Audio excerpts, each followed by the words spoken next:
Himachal high court का ये फैसला देवभूमि की 95% आबादी का दिल जीत गया है, क्योंकि अदालत ने बिल्कुल सीधे और साफ शब्दों में कहा है कि मंदिरों में चढ़ाया जाने वाला पैसा सरकार का नहीं बल्कि देवता का है। इसलिए देवता के इन पैसों से ना तो अब सड़क बनाई जाएगी, ना ही पुल बनवाए जाएंगे और ना ही किसी प्रकार के सार्वजनिक भवनों का निर्माण किया जाएगा, क्योंकि ये सब बनाने का काम तो सरकार का है। और हाँ, ये जो वीवीआईपी लोगों के मंदिर आने पर उन्हें स्मृति चिन्ह और ये जो तस्वीरें और उपहार दिए जाते हैं, अब ये भी हमारे और आपके दान किए पैसों से नहीं खरीदे जाएंगे। तो अब सवाल ये है कि चढ़ावे के इन करोड़ों अरबों रुपयों का होगा क्या?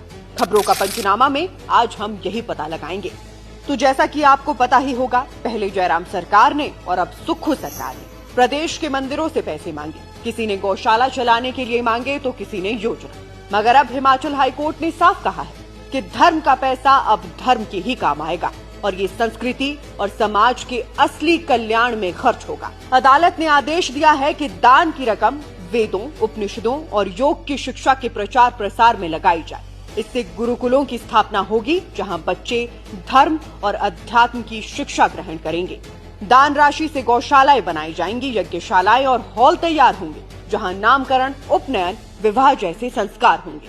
वृद्धाश्रम, अनाथालय और अस्पतालों की मदद भी इसी धन से होगी। और सबसे जरूरी बात, अब मंदिरों को अपनी मंथली इनकम और एक्सपेंस की पूरी डिटेल हर महीने अपनी वेबसाइट पर पब्लिक करनी होगी।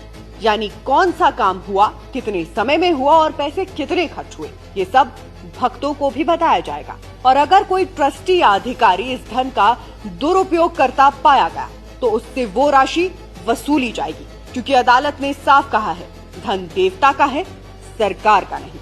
बाकी मेरी माने तो देवभूमि हिमाचल से निकला ये फैसला सिर्फ एक राज्य के लिए नहीं बल्कि पूरे देश के लिए एक मिसाल बन सकता है, क्योंकि मेरा मत तो यही कहता है, धर्म का पैसा धर्म के ही काम आना चाहिए।